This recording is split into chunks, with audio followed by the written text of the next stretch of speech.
Hey everybody, this is Father Greg, and I guess I'm here to announce that we have a new theme song? I don't know, let's see how it goes. Drop the needle.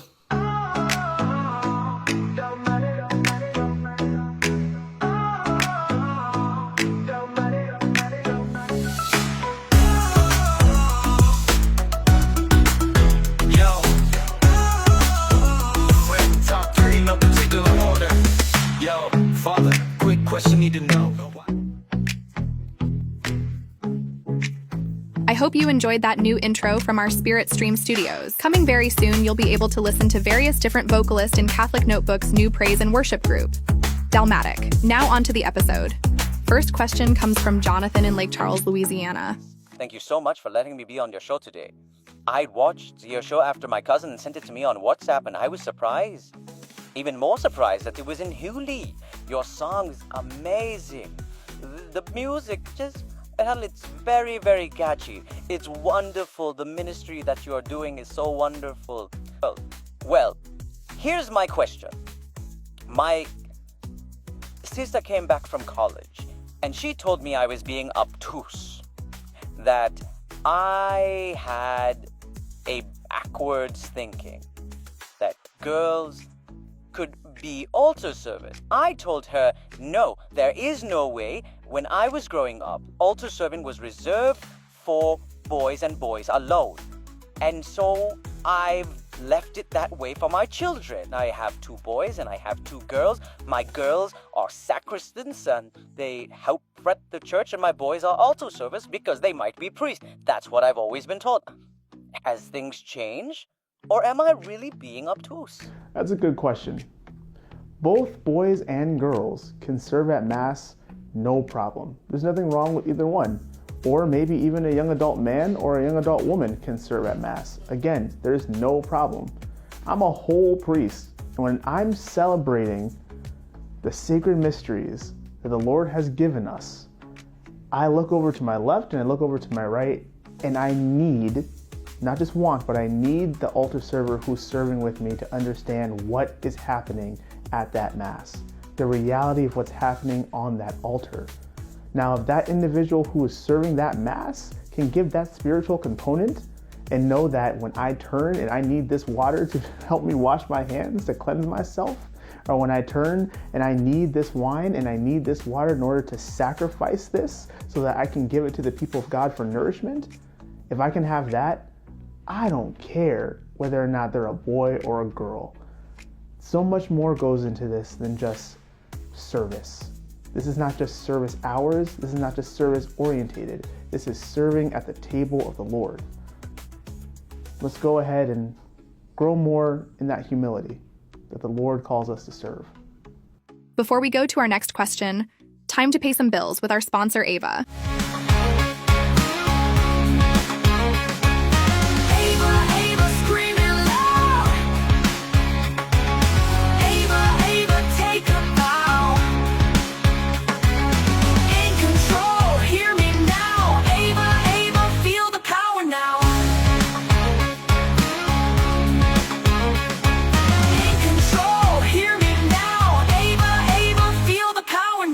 Thank you so much, Ava, for partnering with us. Take the guesswork out of fertility with Ava's research-based FDA-cleared watch.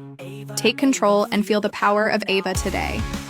Order your watch at catholicnotebook.org/Ava. Okay, next question from Jessica in Anchorage, Alaska. Oh my goodness. Father, hi, how are you? I love your show. I've been watching you since the very beginning, so this is really cool. I get to ask you a question. Okay, so my fiance and I have known each other since high school, and we've been high school sweethearts. We've dated, and he proposed to me last year. We waited until after we finished college because there was a lot of things going on, so much. Then his mom got cancer, my mom got sick, his dad fell from the tractor. It was this whole thing. And then we moved. I got a job out here in Alaska, and it was a once-in-a-lifetime opportunity, and he was so kind and gracious, and we ended up moving. And ever since we moved, we started living together. And so, because of that, we kind of been struggling a bit. And my question to you is, seeing that the wedding is only 6 months away, would it really be that bad if we, how do I say this, sample each other's fruits? I'm trying to say it very tastefully. So it's because we're struggling and we don't really see, we know what the church says, but is it really that big of a deal if we know we're going to get married anyway in 6 months, and then after that, like, we're going to be together forever? So does it really matter? I don't know. I'd love to hear what you say, Father. That's a great question, and an honest question. Let's look at it this way. Both a man and a woman can control a lot about how they become fiancés. They can maybe choose a proposal that's special to both of them. They can use flowers. They can use a sign of chocolates to convey their love. However, in the church, it's a little bit different. We use different signs in order to not just validate a marriage, but show its union. We use holy water to bless those rings. We use a priest or a deacon in order to say vows. We have nuptial blessings.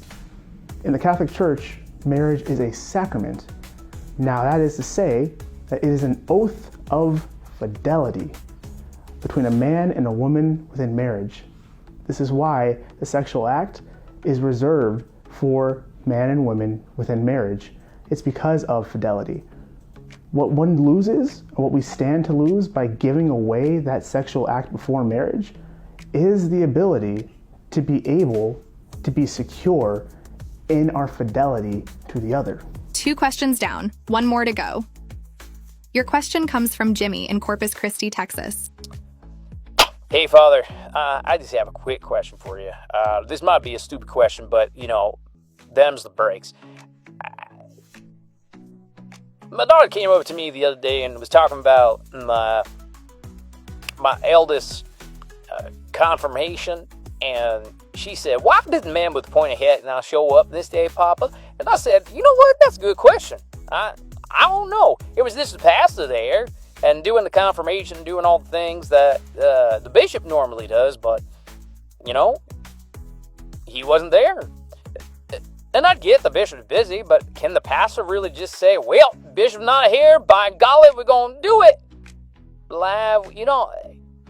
It rubs me the wrong way sometimes. That's a good question. The long and short of it is, yes, the confirmation did count. Now, your pastor was delegated and given the authority to celebrate the confirmation by his local ordinary, which means his bishop. Canon law allows for this to happen just in case a bishop cannot make the actual confirmation. Lots of times bishops get bogged down with all the confirmations that they get to celebrate. Though it's beautiful, though it's wonderful and we want it to happen, he's only one person. Even if he has another bishop, what we call an auxiliary, it's difficult to get from one confirmation to the next, to the next, to the next. Next time, let's go ahead and look at how many parishes are within our own area. It's a really cool thing to look at. How thin is your bishop really stretched? And how much does he love you in order to make this happen anyway? Well, that's all the time we have for today. God has given you 86,400 seconds each day. Father might need 60 seconds, but it only takes 1 second to turn our hearts to God. Think deeply, pray fervently, and lead faithfully. See you next time.